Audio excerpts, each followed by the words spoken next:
Welcome to the Pursuit of Wellbeing. My name's Maria Brosnan. I'm the founder of Pursuit and your host for the show.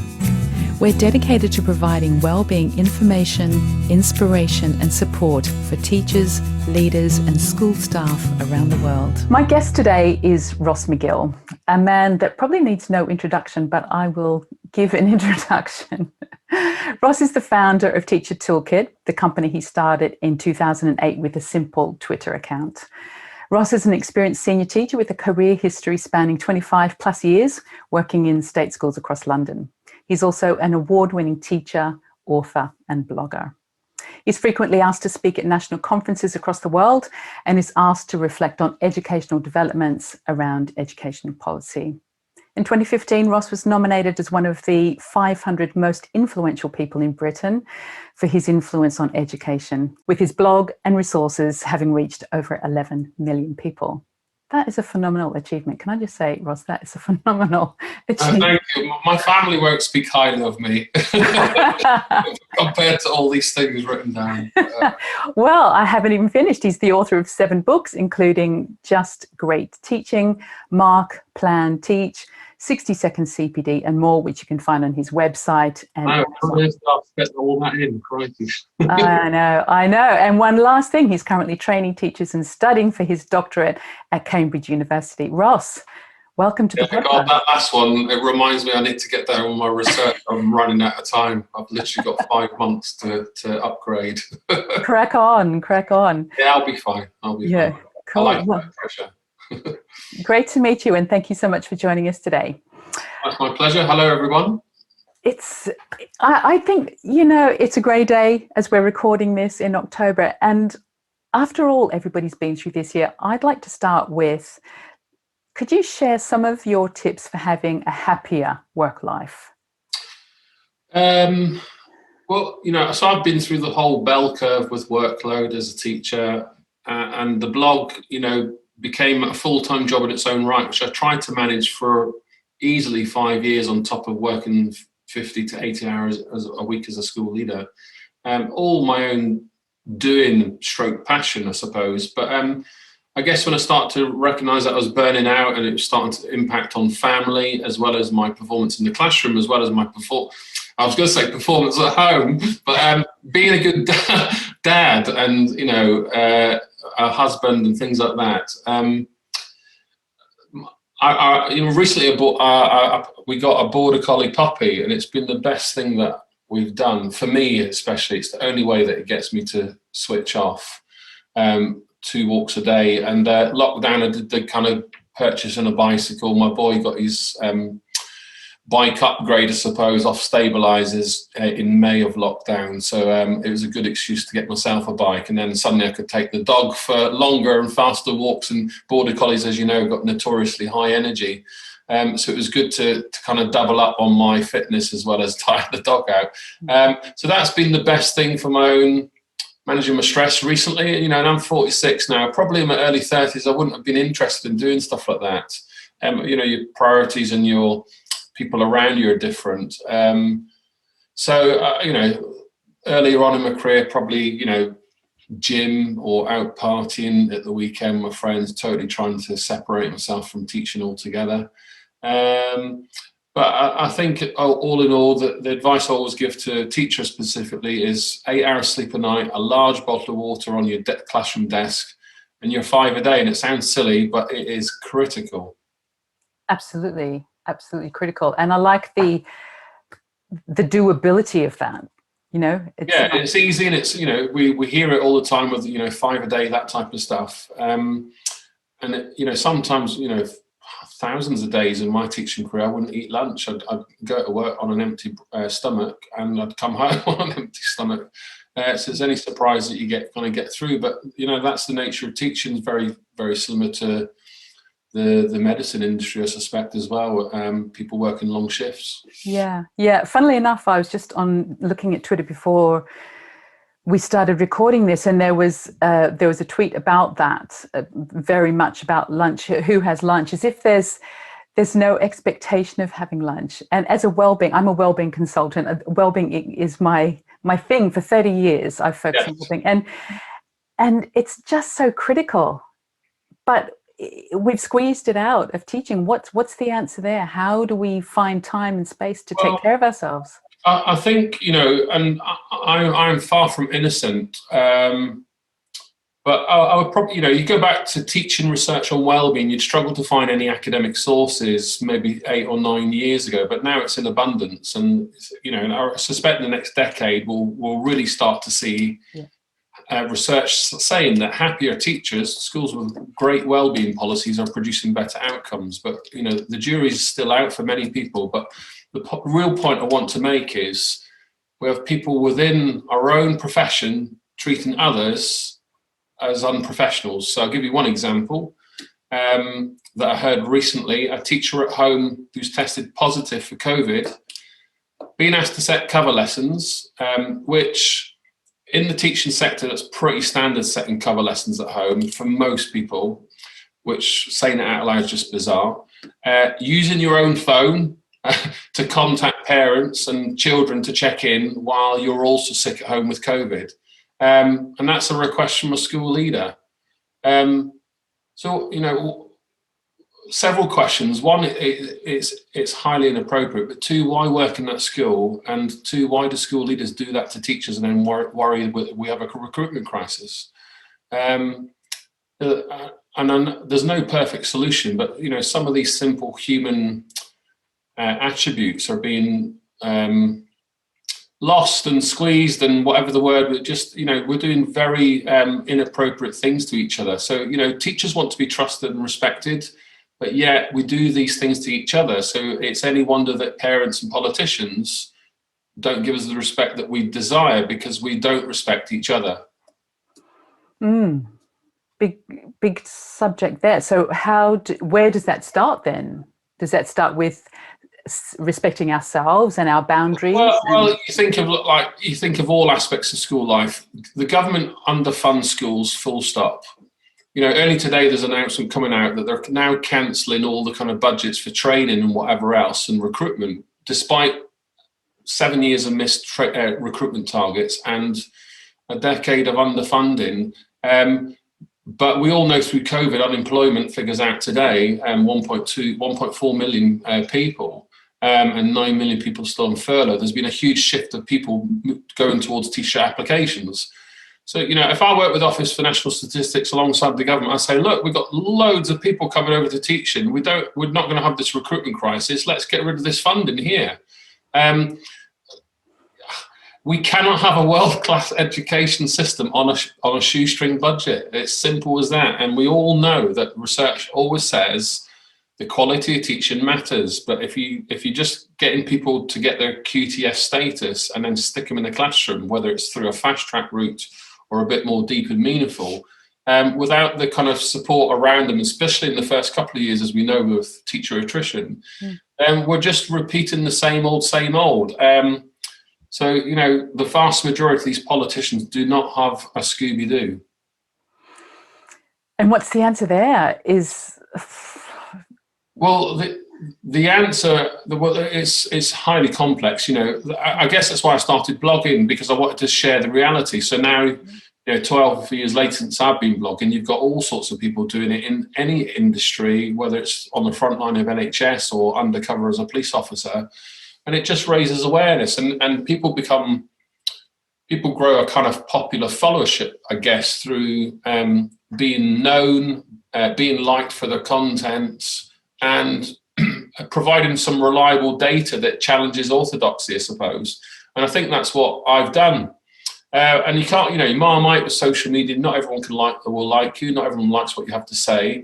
But if you can find your own allegiance, whether it's with Toby Young and his Free Speech Union, or whether it's with Teacher Toolkit and on the voice of teachers to have a better kind of working conditions, then going into kind of my blogging theory, I suppose, when your content's regular and consistent and it's practical for the people that you intend it for, then it will naturally grow in popularity, and that snowballs, and that's what's happened to me. I read something that you wrote recently, that leading a school through COVID is like riding a ghost train. You know it's going to happen, you just don't know when. Yeah, no, that's not mine. I like that analogy from a colleague that I connect with on LinkedIn, and I asked for her permission just to share that. And it's the best analogy I've heard. And, you know, it's rabbit in headlights for many of us. But that was the night. I've heard a few analogies, but that's been my favourite one that stuck. That, you know, you're going to get someone jumping out on you. We've all been there when we're sitting with small children or some mates on a ghost train. And, you know the jump's going to happen, but when it happens when you least expect it, and it's pretty much like COVID. I think, 1 million kids, I think, out of school at the moment in England, and we're not even in the depths of winter yet. Yeah. And let's talk about COVID then. What's it like? What are the threats now to teachers, to pupils and young people? What do you foresee in your, some rhetorical questions. If you take pupils out of a school and move them somewhere else, what makes the school? Is it the building or the community? And, you know, what will schools look like in 50 years? Will it be a building? Or, you know, if I was proficient at football and I was traveling the world with Arsenal or West Ham, I'm logging into tutoring lessons and virtual lessons, and you know, if you think of your kind of Moodle and Blackboard pro systems with university, we've been teaching online for nearly over 20 years now. Schools with lack of funding and not necessarily teaching online, or no huge desire to, have obviously been caught unaware through no fault of their own. But this whole notion of virtual schools and teaching online, obviously now everyone's doing it and we're all up to speed, and we've still got a few little things to go, and now it's an expectation of government and Ofsted, I suppose, that you will provide this. But the reality for teachers is, I've got 30 kids in front of me, 2 of them are at home self-isolating, and I've got to try and teach them online and set work and interact with them at the same time I'm with my class 5 hours a day. So that's the real threat at the moment. My insights, teacher marking is the greatest burden all teachers face, that workload issue. Right now it's shifted to planning or adapting resources to online in particular, or that recovery curriculum.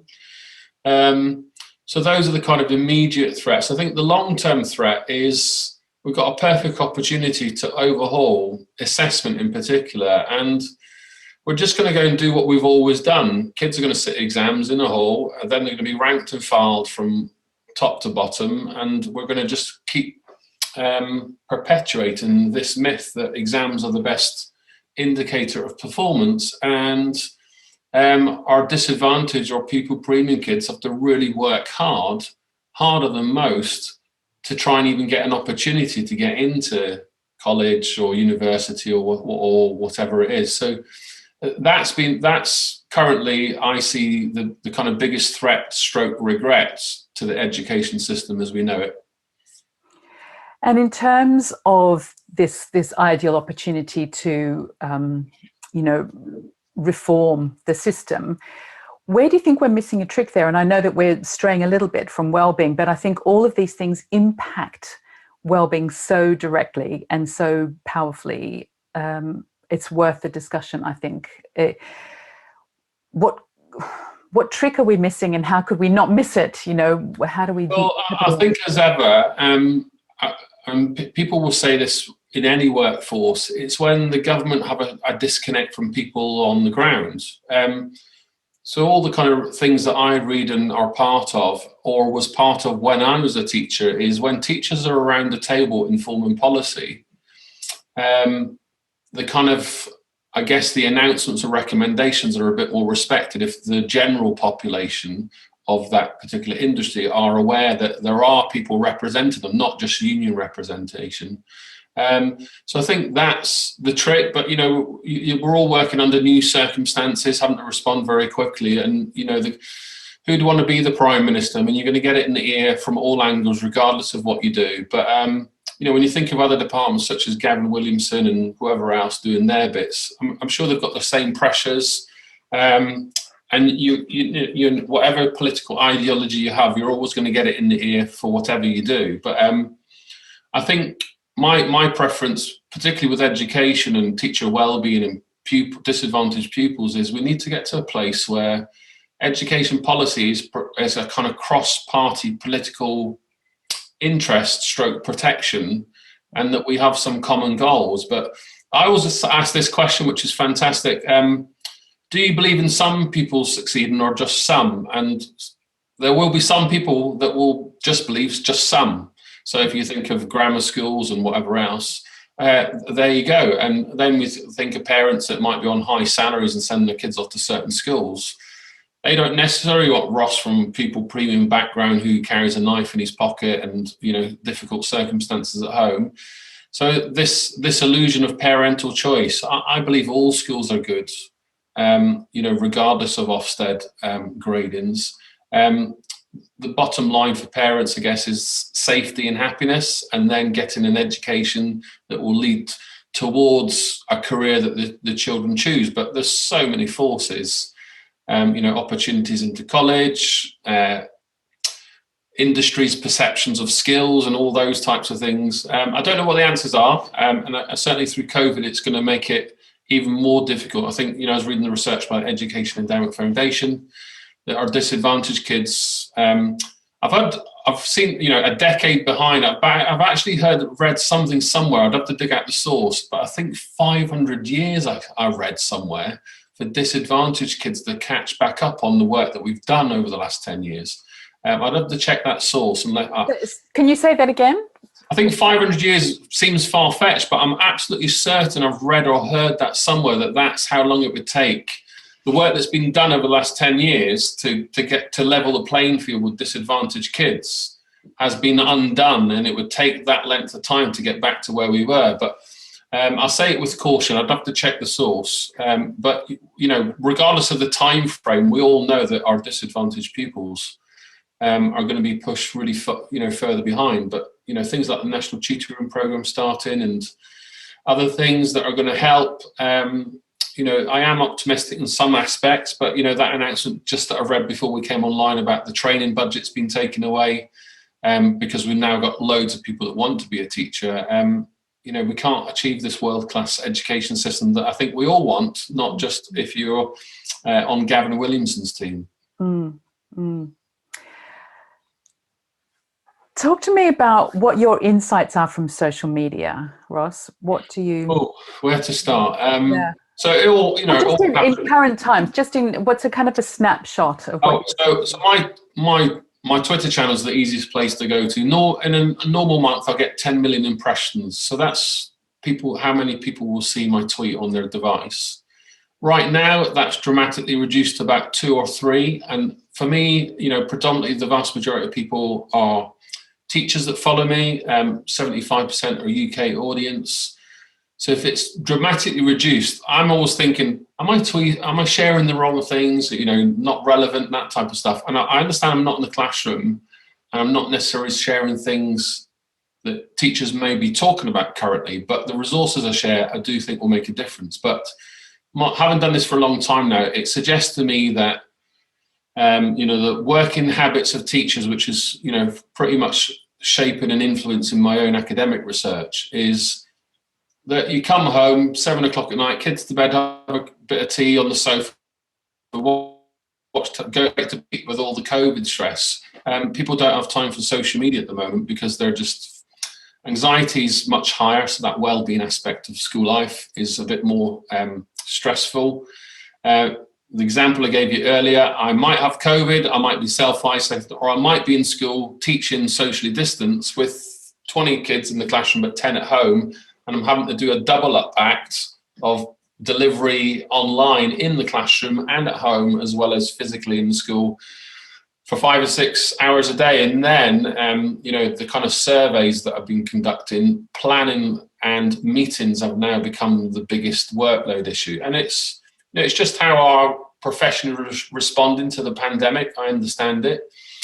And it's never an easy feat for any school leader to reduce that burden on teachers. But, you know, it always goes back to, if you give, you know, the education sector, you know, a pound here or there, then if that went to schools, you can reduce teacher contact time so they have a bit more time in the day to do their marketing and planning rather than doing it at home on a Sunday. And it goes back to something I said earlier in the podcast. We treat each other like this. If I keep asking you to reply to an email after school hours, or do your marking, or call these parents at home on your mobile phone bill that you pay for, we're just perpetuating the expectation that this is what we'll do. Whereas if we all said no, and we did it in school hours, we'd suddenly shift the influences of the profession versus funding and the terms and conditions of the job. You know, when I first qualified to be a teacher on blackboards without computers, the kind of workload dialogue didn't include emails, whereas today we all know that we are spending night and day in front of a device, and if we're all traveling work during normal circumstances, swiping left to delete all the emails to try and keep up and reply before we even get to our office. So there's lots of research on email culture now that out of office responses.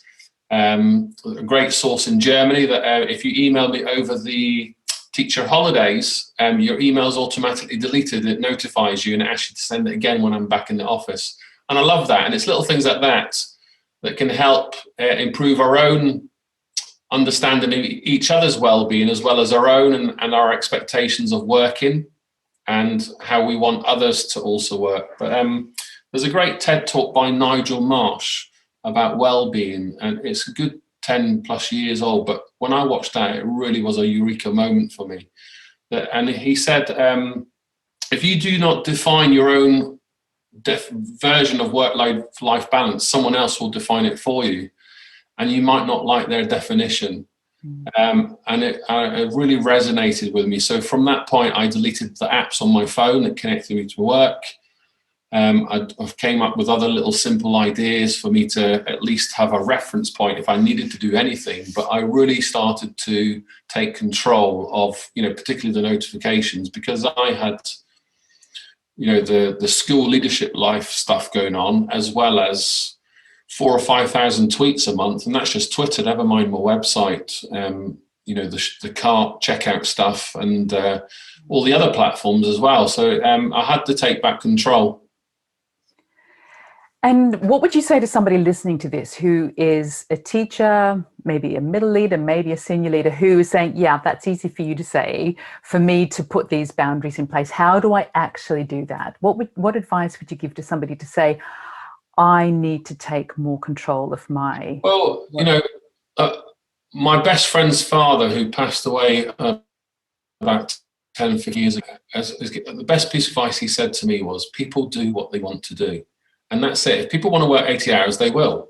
But at some point, each of us will have, I use the word crisis loosely, a mental health crisis.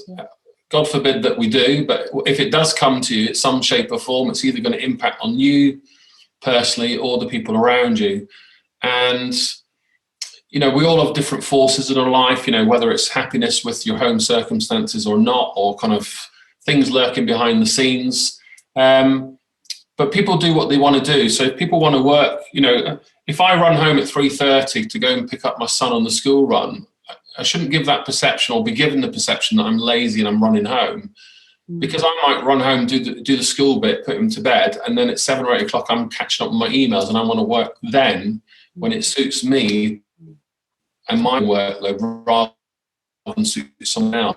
Of deadlines, just in any industry, not just teaching, but the challenge with teaching is it's always imminent, particularly with cover lessons at the moment during COVID.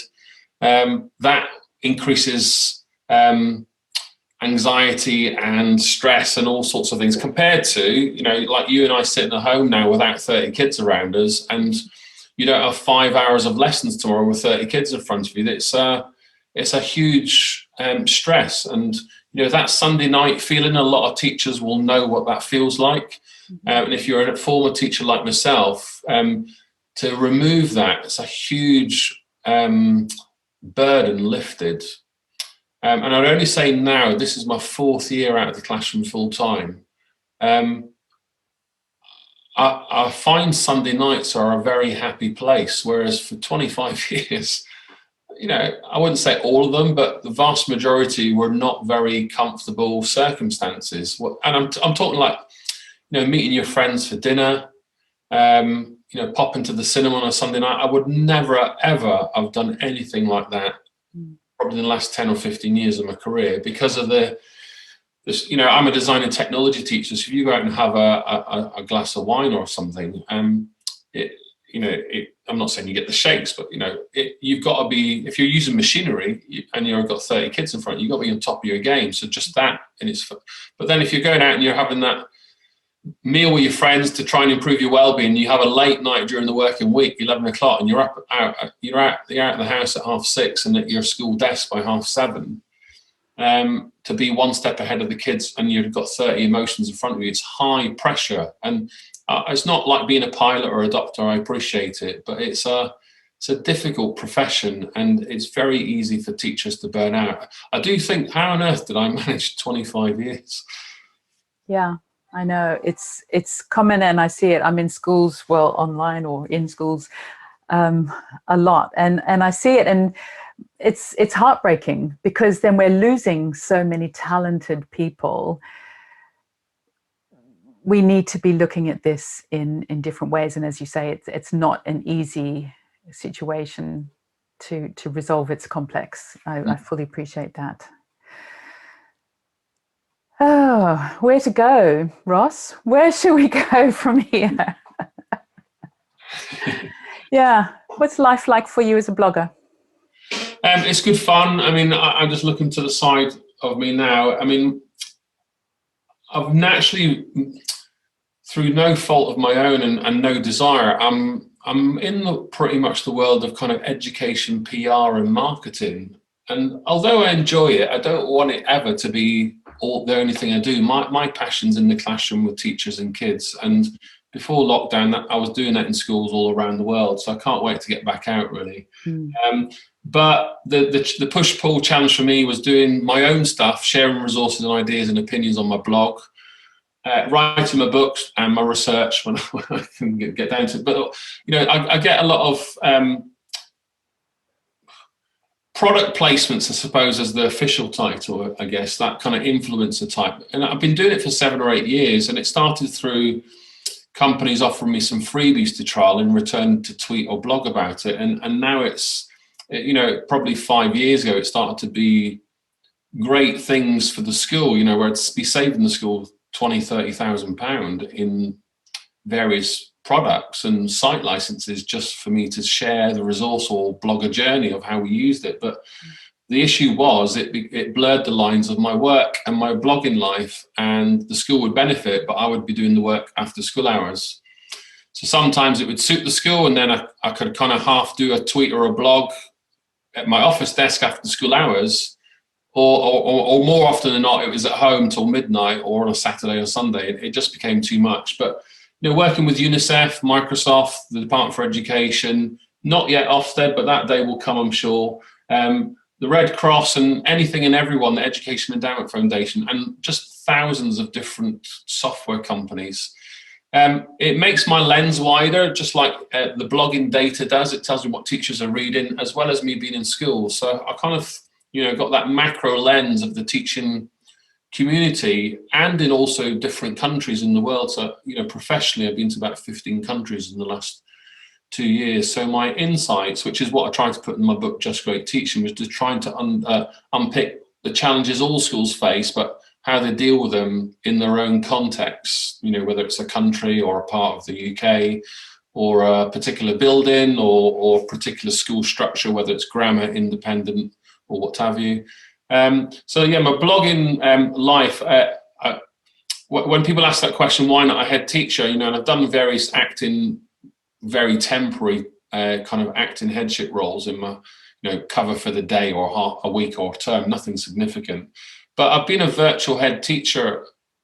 When I look at my blogging life and try and analyze it, all the things that I've seen and the people that I'm dealing with, whether it's parents, students, Ofsted inspections, or just a teacher wanting a resource on my site. I've been managing my website as a virtual head teacher without really realizing that's what I've been doing. So that data I've been collecting on a daily basis has been very fascinating. So the blogging, I got to probably a tipping point in 2014, where I used to love coming home from work, and the blog was just a hobby and it was an escape.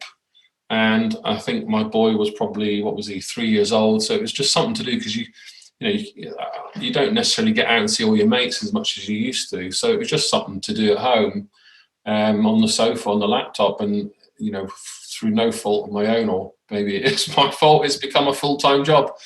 So now probably about 40,000 teachers have a login inside the site, and they're doing all sorts of interesting things behind the scenes. And that's led me to kind of data protection, privacy policies, legal expenses, copyright issues, the whole spectrum, which I never thought a blog would take me into. So I now have to be quite careful, because it started as a Twitter blog, free blog, just like anyone else, but now it's developed into a company, a business, and it pays my salary. It funds one or two kind of entrepreneurial and charitable endeavors.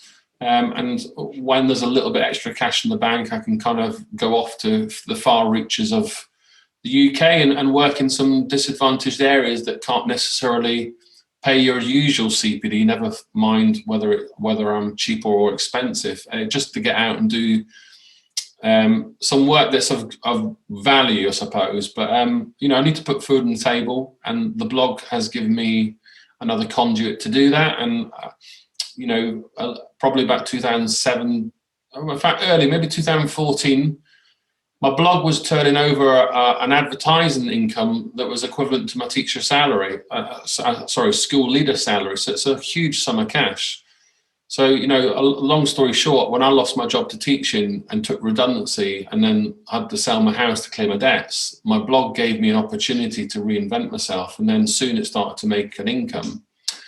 And then the books and things. And I thought, well, that's a good way to pay my debt. So it became part of survival more than anything. If we strip everything away, it was to survive and feed my family. And then when I got back into school, it started to pay the bills and then maybe pay a holiday. And then after 5 years of not having a holiday, when my son was born premature, we got our first holiday off to Portugal. My book royalties paid our flight. So that was a real win. And then last 6-7 years, it started to become a place where I can employ 5 or 6 other people, and just try and share my wisdom and support teachers and challenge policy where I think best fits. So that, it's kind of snapshot of where I am day to day. Right, obviously now I'm home full time, but I would probably say 75% in schools and probably 25% at home. But I'm trying to get a balance before lockdown to do both. So I think going forward, post-pandemic, whenever that happens for us all, I'd like to sustain that 50-50 split, because I do enjoy the website. But it's nice to get out and see people and see the reality. Definitely. Prior to this, I was looking around your website and I noticed a blog about your childhood experiences. Do you want to share a little bit about that and to explain to our listeners what happened? Yeah, sure. So, I'm a sexual abuse survivor, childhood, male sexual abuse. Didn't tell anyone for, didn't tell anyone for 32 years. I mean, I told, close relationships, but probably less than one handful. But speaking out first started with the police, and then with my mother.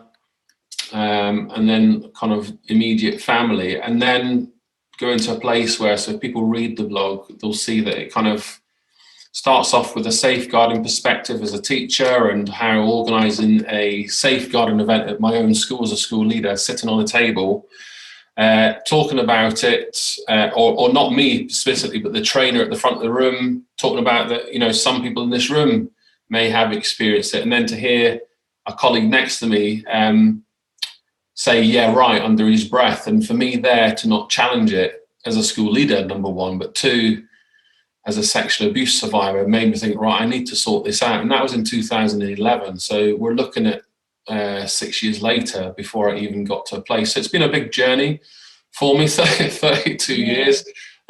Seeing comments from Boris Johnson about sexual abuse historical cases and shouldn't waste police funding on that. All these types of things, all of the kind of Chelsea, Stoke City football cases, and the more people speaking out, particularly social media, have been a real help to kind of bring that energy up to the surface, I suppose. But I guess the best thing for me was a non-verbal signal at the doctor's, really. I think I was just going for a general kind of cold or tonsillitis checkup. And in the men's toilets, there was a poster, Male Sexual Survivors.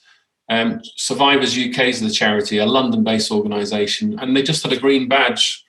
And I think I parked that for probably, this must have been maybe even 10 years ago, so I must have parked it into my psyche.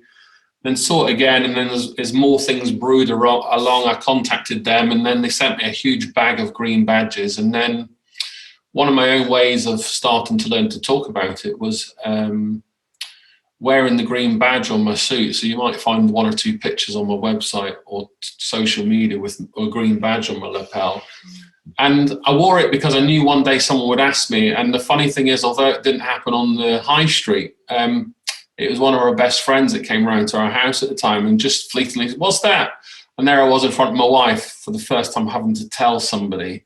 And I did it, and then I literally, I was like 30 seconds away from running out the door anyway, but I did it, you know, comfortably, calmly, jumped out the door, walked out the tube, and thought that was a big step. So that was part of all the healing process, I suppose. But what I wasn't prepared for was the flurry, and I'm talking thousands of messages, publicly and privately, of other people disclosing. So, you know, apart from me, you know, having sympathy and signposts on various websites, some of the, you know, everyone, it's all relative, I suppose, experiences, but abuse is abuse.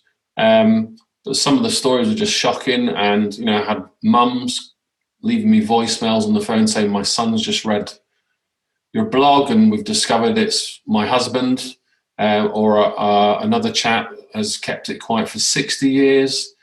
So, you know, I think just by speaking out, it's going to help others. And I know that when I wrote it, it did have a huge impact. I don't necessarily tweet it and share it often, but I have it quite proudly on my personal Twitter as just a kind of signpost, so people know that it's part of my identity. And, you know, I live with it from the age of 13. So that's all through school, unnoticed, all through university with all my friendships growing and university trials and tribulations, all through my professional career as a teacher.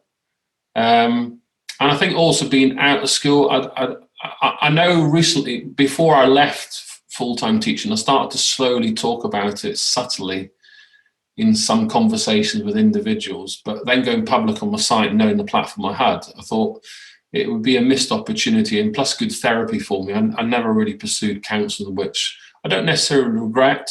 I just think I've learned to deal with it to a place where I'm now managing. And, you know, I did all the right things, you know, police and what have you, tried to hold the person to account. So, yeah, I think that's probably a whistle-stop tour of how, why, what, and who, and stuff like that.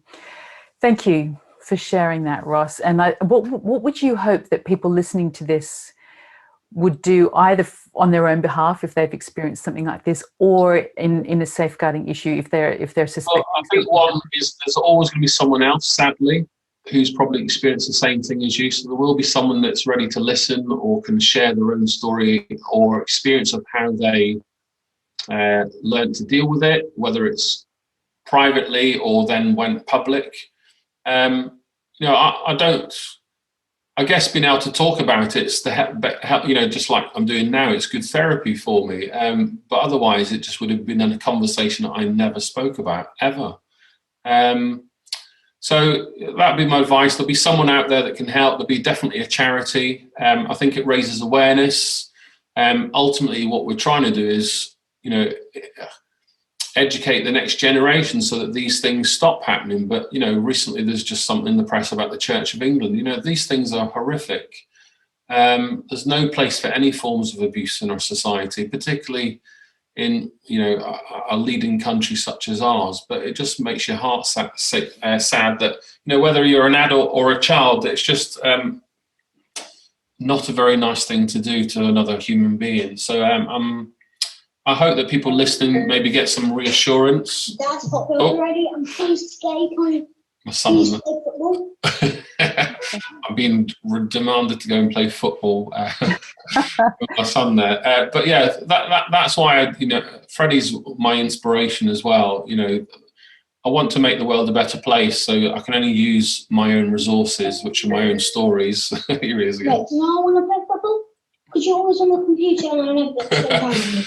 He thinks I just sit here and don't do any work. Anyway, I hope it kind of signposts people to speak out or to support other people that do, and actually genuinely listen to them. That it's not, often the critique is, why did it take 32 years? Well, because it did. It's taken me that long to process it. And, we all have different cultural capital. Some of us have got good schema where we can use different resources and know how to talk to other people, whether through learning needs or whatever, take a longer time to process it. So I think we should respect people regardless of how long it takes them. Absolutely, and it's the most private thing, and there's no expectation for anybody to publicly declare something that's happened to them privately. It would be my wish that they would get support. Yeah, I guess my one regret is, 32 years ago is very hard to track any evidence. So, if people are listening where something has happened recently, and I know a lot of people might have various risks associated, threats to life and stuff like that. So that's obviously a different context. But the sooner you speak out, report and share evidence with the people that need to know, the better for you bringing these people to justice would be my top tip. Yeah, thank you. Is there anything else you'd like to mention before we wrap up? Anything that... I just want to say really that, teachers are doing incredible work right now. And, earlier in the pandemic, where we saw a lot of politicians and media berate teachers for sitting at home on full pay and not offering, that remote learning. The reality versus the perception is always very different. Teachers are working flat out. In any industry, you'll get one bag egg here or there, or a bad example, But on the whole, teachers are, through kind of their characteristics, are incredibly generous and hardworking people. And sometimes, whether it's school leader, I say that cautiously, or whether it's government, try to take advantage of that. And, I think we should, particularly now, so we're in October and schools are open, kids are in school, thank goodness, mental health, and all this exam debate up for grabs. The anxiety on teachers still today, and the kind of little notice of, lockdown aside, but a little notice about exams or how things are shaping out. It just doesn't necessarily give them the respect that they deserve as a qualified profession. And, if we look at all OECD countries across the world, teachers in England work the highest number of hours and are paid one of the lowest salaries. And we need to change that. And this political rhetoric about a world-class education, it's just nonsense. So to teachers listening, you're doing amazing work. I think blogs like myself and anyone else that can share their stories and get the reality out to change perceptions, only a good thing, I think. So, huge respect to our teachers working there. Yeah, for sure. Here. Thank you, Ross. I've been speaking with Ross McGill. You can connect with Ross on Twitter at Teacher Toolkit, and his website is teachertoolkit.co.uk, where you can find out more about his membership site, his 5-minute lesson plans or 5-minute planning, books, blogs, podcast, and much more. Ross, thank you so much for all you do in education. Genuinely, you're a force for good, and it's been a privilege speaking with you. Thank you. Thank you very much. Thanks so much for watching.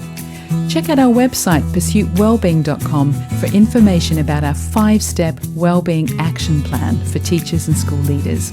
There's a link in the description below. Or take our free teacher anxiety quiz at teacheranxietyquiz.com. The quiz only takes a couple of minutes and you'll get a better understanding of where you are today, plus tips to immediately feel better. I'd love you to connect with me on Twitter at Maria Brosnan. And if you enjoyed the show, please hit the subscribe button. If you feel inspired, give us a thumbs up, comment, and share it with your friends.